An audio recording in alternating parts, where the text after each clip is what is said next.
I firmly believe that one of the biggest reactions we all have that just completely short circuits our ability to like acknowledge reality is just when we're super fearful. And I can only imagine that this particular topic induces the most fear. I would be willing to bet. I think I watched a little bit of that clip with the free black thought guy. And like I saw how uncomfortable he got. Maybe I'm assuming a lot, but dude seemed like he was on his back foot. And that makes me think, if my assumption is correct, that he was pretty fearful of like, obviously the usual shit, like not looking bad or whatever, but also like I think his positions were not as solid as maybe he wanted them to be, especially when, because you're a fairly insistent person. So people will misinterpret that as like, well, if I don't hold my position very strongly, like the insistence is going to prove that I'm wrong. And like, well, yeah, but like if your beliefs actually make sense and they're congruent, you don't have to worry about how insistent somebody's going to be.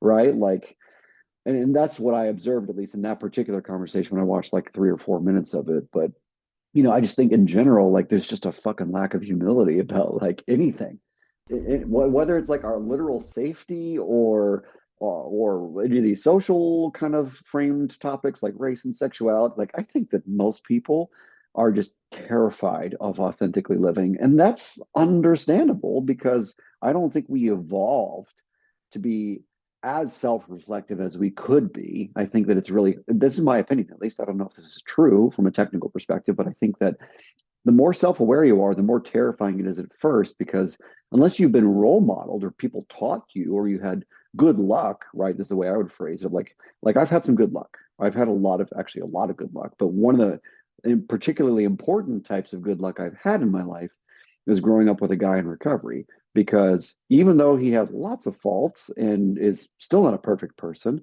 he taught me the importance of self-reflecting, of like, you're going to fuck up.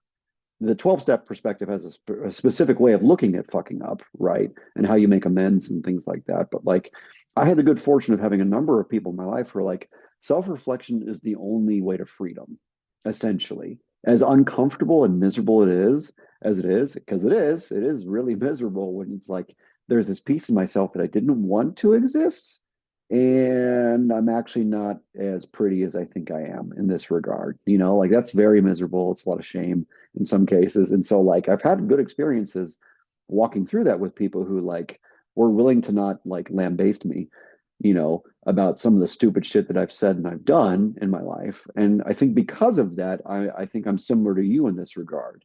I don't know if you've had similar experiences as me, but like I've just had really good luck of people being like, listen, you're gonna screw up. Right. And also because I grew up Christian, and I think in like a better version of Christianity, so to speak, I think I grew up with like the concept of grace being a big deal. And so, not that I have a pretty strong sense of grace for myself, but when I do finally get in the correct headspace to have a little grace for my stupidity, I can actually grow from that. Right. And I think that very few people are taught that.